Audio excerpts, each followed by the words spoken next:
lot of passages from Hosea I could have had her read that would have been worse. Maybe you don't know the story of Hosea. But if you just want to talk about being shaken, your whole life being shaken up by God, this is it. I mean, Hosea is out in a field one day, and the word of the Lord comes to him. And usually that's a pretty big deal. It's asking you to go to a king, to go to a leader, to speak up on behalf of the hurting. You are the voice of the impending doom of the powerful. Prophets never go to the poor. They never go to the people who are, to the day laborers and to the workers. They never stand in their presence and say, you guys are in serious trouble. It's always the powerful that the prophets prophesied to. And so it is a big deal when the word of the Lord comes to you and God says, I've got a job for you. And he shows up to Amos and Isaiah and Jeremiah, and they now have to speak words of power to the powerful. Speak truth, true truth, actual power to those who claim to have power. To tell them that the Assyrians are on their way, the Babylonians are on their way, that your demise is soon to come. That is the word of the prophet. When the word of the Lord shows up in your presence, you are about to have to do something difficult, but no one could have predicted to Hosea, much less Hosea, what God was about to call him to. Every other prophet is called to something pretty standard. And Hosea is called to Gomer. Gomer is a woman. The scripture, the only Gomer you know is Pile. But Gomer has a reputation of not someone that you should marry, or someone that if you marry them will stay married to you. But Hosea takes Gomer. The word of the Lord shows up and says, Hosea, and Hosea, good prophet, answer, here I am, Lord. Go marry a woman of ill repute who will not be faithful to you, who will not stay by your side. She will go marry an adulterous woman. And so he does. She will have children that only remind you of her adultery. They do. To know the heart of God is to know that when we are not in the way of, and when we do not live out the way of God, we break his heart. And I think that's an important understanding for Hosea to get. When the people of Israel are straying from God, he sees it as infidelity. That he has joined with us in a relationship, and he wants us to love him, and as he loves us. But we are in a covenant relationship with God. And that when we diverge from that covenant relationship with God, we are cheating on God. We are an adulterous nation. That when we wrap up anything else and call it God, we are cheating on God. What has the most effect on your life? Is it the Lord? Is it the Lord who created you, who redeemed you, who saved you, who resurrects you from death? Is it God, or are you cheating?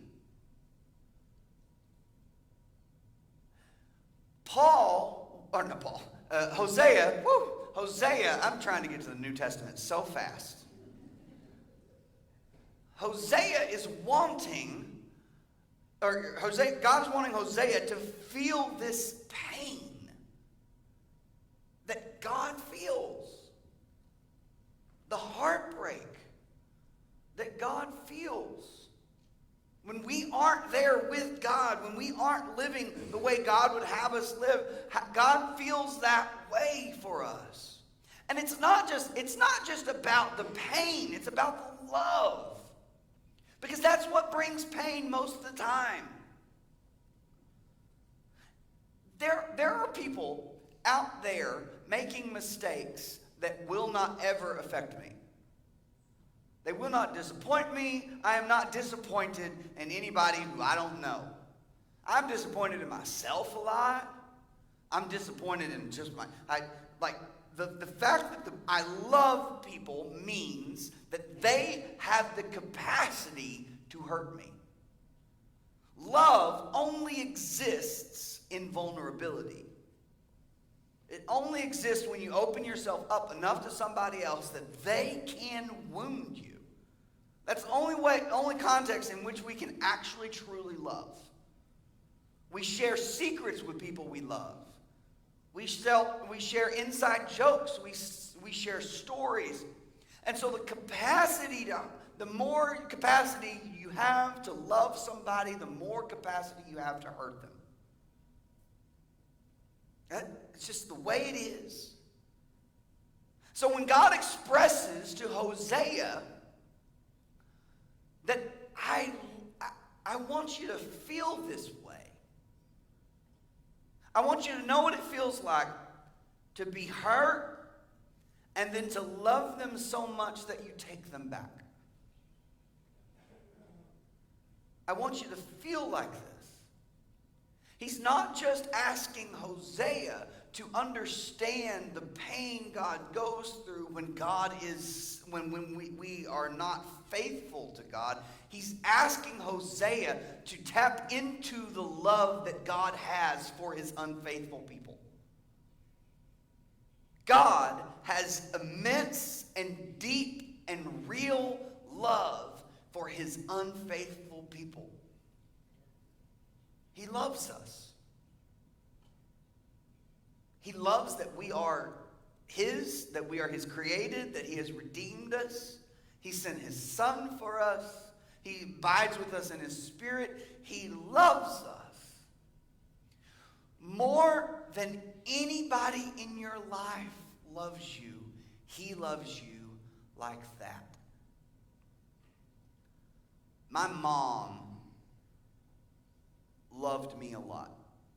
Since this isn't going over the internet or anything, I was her favorite. Do not fact check that. But I had no sense of, still don't, but like no sense of fashion or anything in 6th grade. Go figure. And I just wore whatever anybody got me, you know. If it was a shirt with Mario on it and it was an XXL and on a small body, I just wore it just like I could have jumped off that building and floated to safety, you know. And a bunch of kids made fun of me that day. I wore a giant Mario shirt to 6th grade. And a bunch of kids laughed at me. And I went home and I told my mom, I said, Mom, a bunch of kids laughed at me. And you know what she said to her favorite child. They're just jealous of you. Lies. There is no way that was true. There's no, I was wearing a giant Mario shirt. It was too big for me. Someone could have just pulled on the bottom and it would have gone clean down to my ankles. Too big of a head haul. It wasn't good. But that mental image just struck me as funny. I don't know. They shirted me. I don't know. But she just like deeply loved me. Like there was nothing I could do wrong in her eyes. And that went pretty well for me for the most part. in the end, no one loves me. When I was a child, no one loved me like God loved me. Not my mama, not my daddy. Rachel loves me really well. I like having her around. She's like a cheerleader for me. She treats me, I love Rachel. And I'm loved well by Rachel. No one loves me like God loves me. It's just the truth. There is nobody who is rooting for you more. There is nobody who loves you more. There is nobody who invests more in you than God is rooting for you and loves you and is investing in you. And so when we just say, well, what about this other thing that I might chase after? Money don't love you. Power doesn't love you. Now, it may treat you right. It may be beneficial at a time. But it doesn't love you. Your correctness doesn't love you. Your intellectual superiority doesn't love you. The thing you chase after, being right, doesn't love you. You can be right about everything and still be as empty as all get out.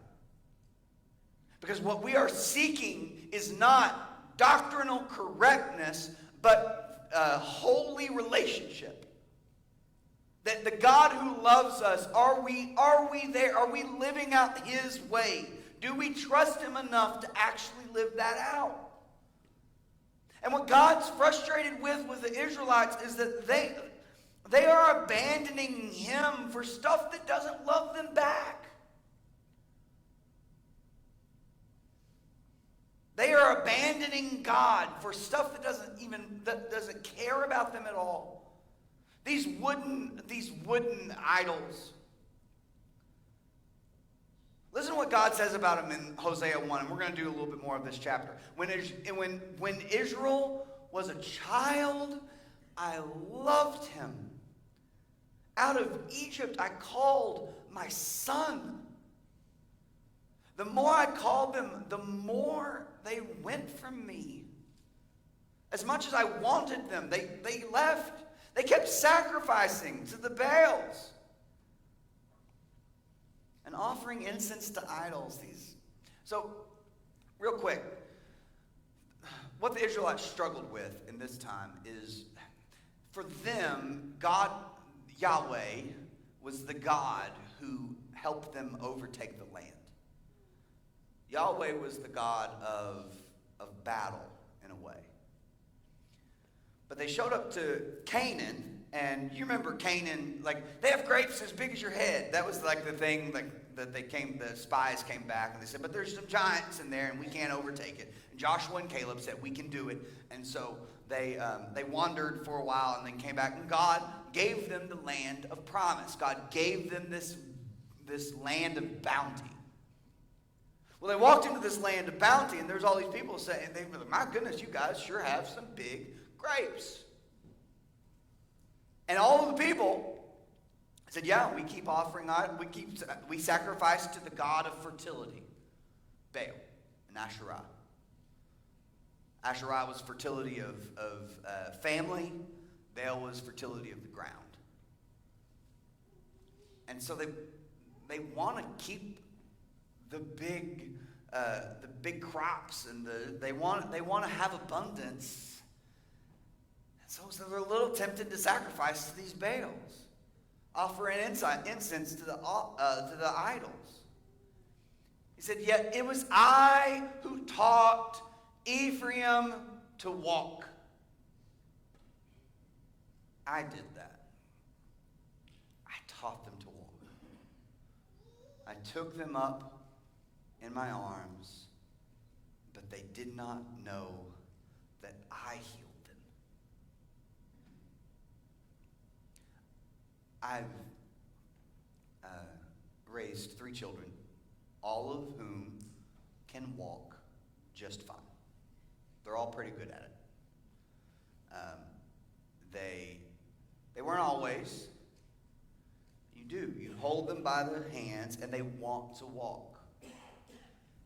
Have you ever seen someone in public and they've got their kid and the kid's holding on to them. Sometimes it's just one hand, but they're holding on. And they are just, they're doing their best. That leg is just finding. And you look at them and they're walking with the help of their parents and you think, they are awful at that. You think, learn to walk, baby. No, of course you don't think that. That would be absurd. They're in this early infancy of trying to do something and maybe failing at times and struggling, but they've got their parent there. And the parent didn't say, I want to have a child so I can hunch at the back and ruin my spine to teach this child to walk. Parent didn't say, I want to go through Walmart at 0.03 miles per hour. But it's something about those little hands grabbing your finger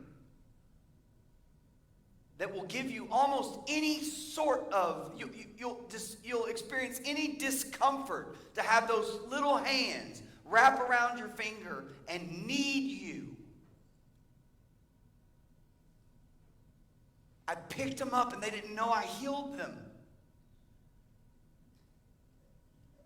I think our problem is a lot of times we think we can walk just fine. We think we can figure it out. We think we know how to get about in this life.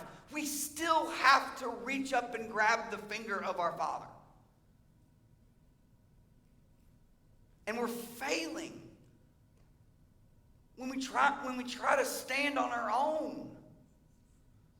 We're failing when we're trying to figure all this out on our own, and we aren't being led by God, the God who leads us in his ways, who walks with us through dark valleys.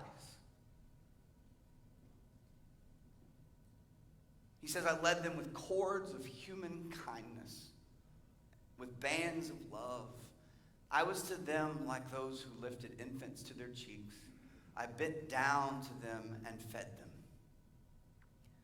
They shall return to the land of Egypt, and Assyria shall be their king, because they have refused to return to me.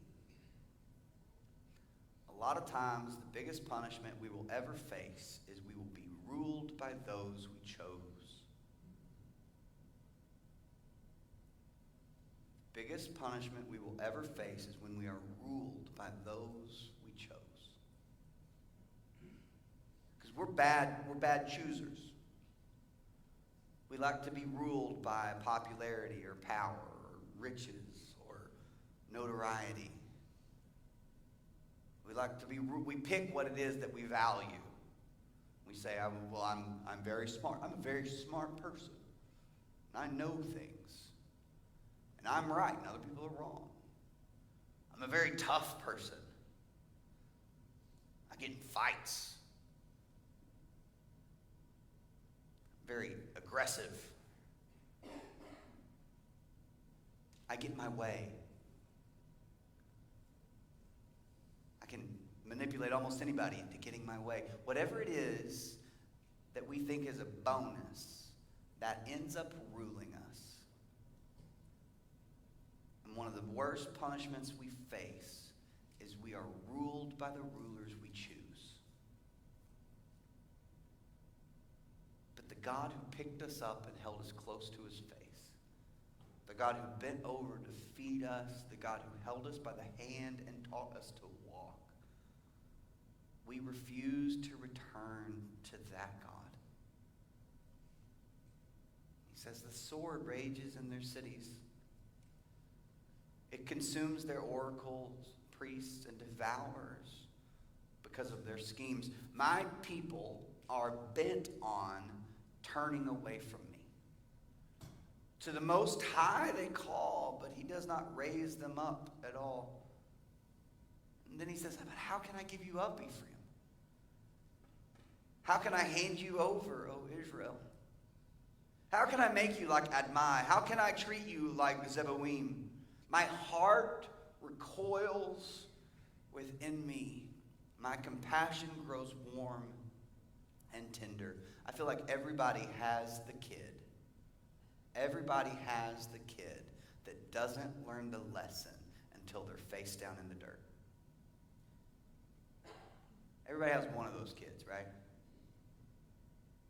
Where you can tell them all day long, this isn't right, this isn't okay, you're going to fall, you're going to fall, you're going to fall. And then as soon as they start to fall, you have a choice to make. You have to decide whether or not you're going to catch them on the way down or let them hit.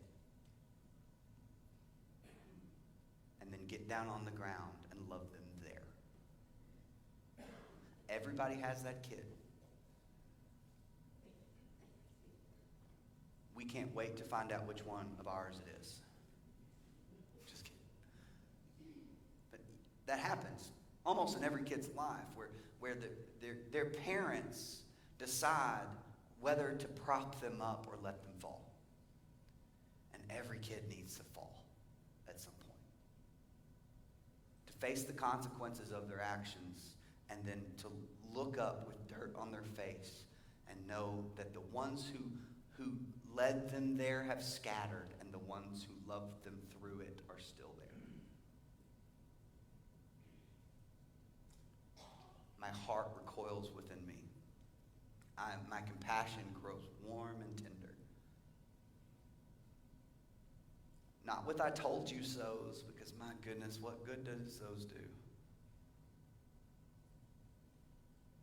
With "Are you okay? Need a place to stay for a few weeks." He says, "I will not execute my fierce anger." It's not going to be all. I'm not going to again destroy Ephraim. For I am God. I am no mortal. I am the Holy One in your midst. And I will not show up with wrath. They shall go after the Lord, who roars like a lion. And when he roars, his children shall come trembling from the west. They shall come trembling like birds from Egypt, and like doves from the land of Assyria. They will fly home. And I will return them to their homes, says the Lord. See the arc he goes through here? How much it hurts his heart for the people who have turned away from God to let them turn away and suffer the consequences of that turning. But when God sees our failures, he sees us on the ground, he doesn't have a lot of "I told you so" in him. He has a lot of compassion. His heart is tender. One of the things that strikes me about God, at least the God I pray to and have been blessed by, the God of Jesus, is that God knows everything about me.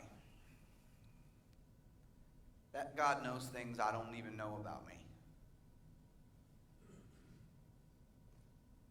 That God wept for me when I was hurt, when I was young. That God was sad with me when I experienced things that would affect me for the rest of my life. He was angry with me, but he was never scared with me. And so when God sees me trip up, when God sees me fall, when God sees us fail, God knows the long journey it took to get there. God understands us. We are fully known and fully embraced. God knows we are unfaithful. But God also is going to let us choose what we choose. And the consequences of that they'll happen. when we fall in all that we value, the power, the wealth, the notoriety, our correctness, when we fall in that, all of those things that we loved and didn't love us back scatter. There will stand God, and he'll teach us to walk once more. If you need anything this morning, anything at all, we want to be a people who are learning to walk with each other. And so maybe you need prayers. You need someone to, maybe you need somebody to call you on Tuesday and say, I'm praying for you. Or to hold you accountable to that difficult thing you've got coming up. A difficult choice you have. Whatever you need, we want to be your people. A people who are learning to walk together in the loving hands of a Father who, even when we fall, will never give us up. That's the lesson of Hosea, and I hope it shakes us to our core. Whatever you need this morning, please come forward or go to the back while we stand and while we sing.